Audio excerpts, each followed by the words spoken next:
que estabas pidiendo, lo que tanto anhelabas y ya estás al alcance de tu mano. Simplemente estira la mano y tómalo, toma la vida de ese hombre. Parece que no hay oportunidad mejor, pero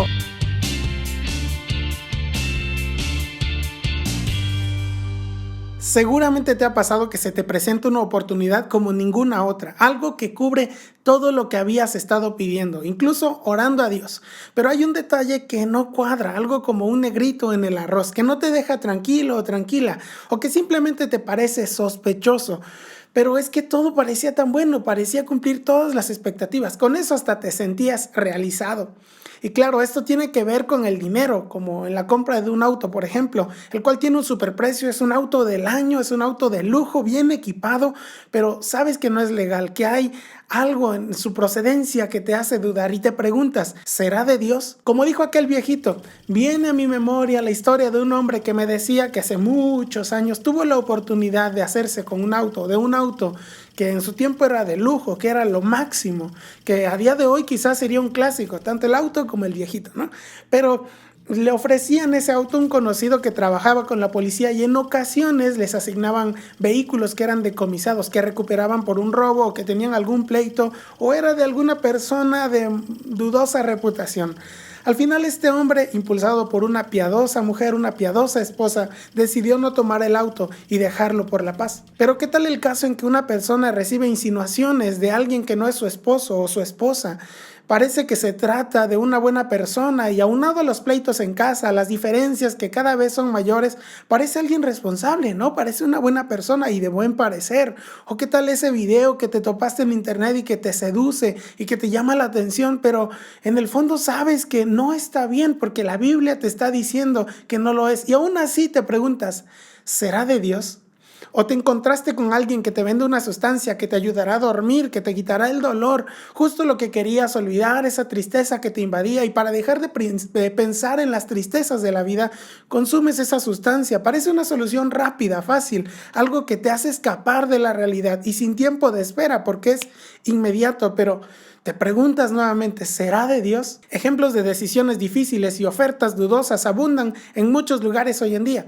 Y en la Biblia encontramos el caso de un hombre que tuvo que decidir no sobre un auto, no sobre una relación o una persona, no sobre el consumo de sustancias o no sobre un video en internet, sino sobre la vida o la muerte de otro hombre. Y no digo que lo demás no sea importante, pero es que tomar la vida o quitar la vida de una persona creo que es otro nivel. Esta historia la encontramos en 1 de Samuel capítulo 24. Cuando Saúl regresó de perseguir a los filisteos, le informaron que David estaba en el desierto de En-Gadi. Entonces Saúl tomó consigo 3 batallones de hombres escogidos de todo Israel y se fue por los peñascos de las cabras, en busca de David y de sus hombres. Por el camino llegó a un redil de ovejas y, como había una cueva en el lugar, entró allí para hacer sus necesidades. David estaba escondido en el fondo de la cueva con sus hombres, y estos le dijeron, en verdad, hoy se cumple la promesa que te hizo el Señor cuando te dijo, yo pondré a tu enemigo en tus manos para que hagas con él lo que mejor te parezca.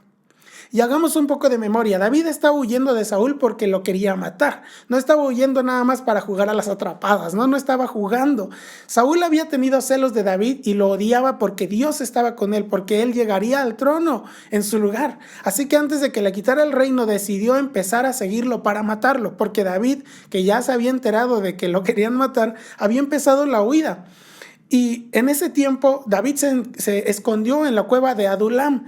Y este lugar es famoso porque en ese lugar David recibió a un número grande de hombres, dice la Biblia como 400 hombres, que no eran los mejores tampoco, estaban afligidos, endeudados y amargados en su espíritu. Vaya ejército que tenía David, ¿no?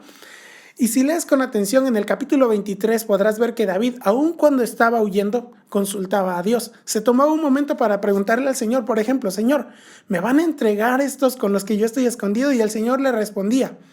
Quiero decir, no estaba en un tabernáculo, no estaba en el templo, no estaba en el lugar indicado para consultar a Dios. Normalmente eso requería de una liturgia, de una ceremonia, de una vestidura especial, y no consultaba a través de cualquier cosa, no. Lo hacía a través del medio indicado, pero no en el lugar que era asignado regularmente. Y necesitamos poner atención como cristianos que no por estar en lugares o posiciones difíciles dejemos de lado la voluntad del Señor, dejemos de lado buscar al Señor. Y nosotros nosotros podemos preguntarnos, ¿qué hacemos cuando estamos en una dificultad? Cuando estamos en un desierto como estaba David. O cuando estamos de vacaciones, porque no necesariamente dejamos de buscar a Dios cuando estamos en lo difícil. Que cuando estamos bien, estamos de vacaciones, estamos fuera de la ciudad y se nos olvida o dejamos de buscar a Dios en la intimidad, dejamos de leer la Biblia. Cada quien puede responder en su corazón, eso está claro. Yo no te voy a exigir que tú escribas aquí en los comentarios. Y un poco más lejos de eso, David todavía cumplió y obedeció lo que Dios le estaba diciendo. No solamente escuchó y ya, y dijo, bueno, pues suena bien, ¿no? Lo que Dios está diciendo. No, él decía, voy a hacer lo que Dios está diciendo. Iba más allá de las palabras, iba a la práctica.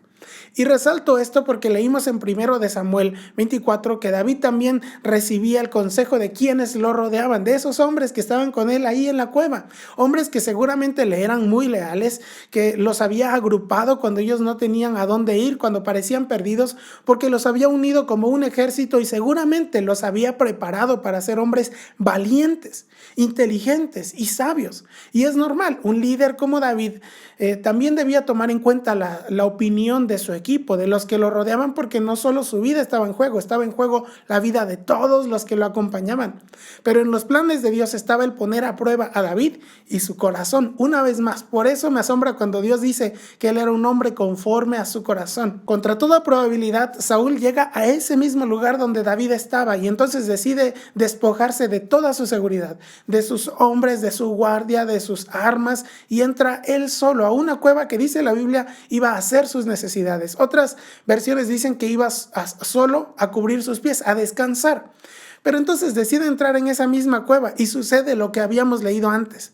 Y estos le dijeron, en verdad, hoy se cumple la promesa que te hizo el Señor cuando te dijo, yo pondré a tu enemigo en tus manos para que hagas con él lo que mejor te parezca. ¿Qué habrías hecho tú? ¿Qué habría hecho yo? Esta parece la oferta que esperabas, este parece el beneficio que buscabas, esto parece ser aquello que estabas pidiendo, lo que tanto anhelabas y ya estás al alcance de tu mano. Simplemente estira la mano y tómalo, toma la vida de ese hombre. Parece que no hay oportunidad mejor, pero ¿será de Dios? David se levantó y sin hacer ruido cortó el borde del manto de Saúl, pero le remordió la conciencia por lo que había hecho y les dijo a sus hombres, que el Señor me libre de hacerle al rey lo que ustedes sugieren. No puedo alzar la mano contra él porque es el ungido del Señor. David no solo supo calmar el ánimo de su corazón, porque no dudo que David tuviera enojo, tuviera coraje o quisiera hacer algo más. Seguramente estaba alterado con la presión, con las persecuciones, con estos hombres aquí hablándole a los oídos, pero además supo calmar los corazones y los oídos y los espíritus de los hombres que estaban con él y hacerles ver que no era su tarea encargarse de Saúl, que no les correspondía. Es más, David tenía una promesa de Dios. Isaí mandó a buscarlo y se lo trajeron. Era buen mozo, trigueño y de buena presencia. El Señor le dijo a Samuel, este es, levántate y úngelo. Samuel tomó el cuerno de aceite y ungió al joven en presencia de sus hermanos. Entonces el Espíritu del Señor vino con poder sobre David y desde ese día estuvo con él. Luego Samuel regresó a Ramá. Dios lo había escogido, la promesa seguía vigente, vas a ser el rey de Israel, pero no era su tarea asegurar las cosas o hacer que sucedieran. El Señor se encargaría en su tiempo y forma de lo que tenía que suceder, pero aún no había llegado ese momento. Eso es estar bien consciente de su posición ante los hombres, pero más importante, ante Dios. Porque puede pasarnos que teniendo una promesa o una palabra profética o un mensaje que alguien nos dio de parte de Dios, pensemos que estamos facultados para desobedecer y hacer que las cosas sucedan, como decimos comúnmente, lo cual nunca estará bien. Dios seguirá siendo fiel, Dios seguirá obrando, pero lo hará cuando Él quiera y como Él quiera. Aprendemos de David que no se sentaría en el trono pensando que había sacado a Saúl a su manera, a su modo, sino porque Dios lo había puesto allí. No dejemos que el remordimiento invada nuestras conciencias cuando lleguemos a ese lugar que tanto queríamos o cuando tengamos las cosas que queríamos, pensando que lo hicimos por nuestros propios medios o que estamos metidos en algo que parecía bueno pero que nos acarrea condenación y tristeza. De este modo David contuvo a sus hombres y no les permitió que atacaran a Saúl. Pero una vez que éste salió de la cueva para proseguir su camino, David lo siguió gritando: «Majestad, majestad». Saúl miró hacia atrás y David, postrándose rostro en tierra, se inclinó y le dijo: «¿Por qué hace caso su majestad a los que dicen que yo quiero hacerle daño? Usted podrá ver con sus propios ojos que hoy mismo en esta cueva el Señor lo había entregado en mis manos. Mis hombres me incitaban a que lo matara, pero yo respeté su vida y dije: no puedo alzar la mano contra el rey porque es el ungido del Señor». Cuando David terminó de hablar, Saúl le preguntó: «David, hijo mío, pero si eres tú quien me habla», y alzando la voz se echó a llorar. ¿Quién encuentra a su enemigo y le perdona la vida? Que el Señor te recompense por lo bien que me has tratado hoy. Ahora caigo en cuenta de que tú serás el rey y de que consolidarás el reino de Israel. Me gusta esto que leí. Es mejor ver las huellas de Dios en mi vida y no las cicatrices de mis decisiones apresuradas. Los resultados de buscar a Dios y aprender a esperar en Él se harán notar, se harán evidentes en nuestras vidas. Aprendamos de la Biblia y seamos sabios, seamos inteligentes y seamos diligentes. La próxima vez que algo nos deslumbre y parezca que nos llama para traerlo hacia nosotros y haga parecer que es ahora o nunca el momento en que debemos movernos, hagamos pausa y pensemos: ¿será de Dios? Y este es el mensaje de la semana, este es el estudio de la semana.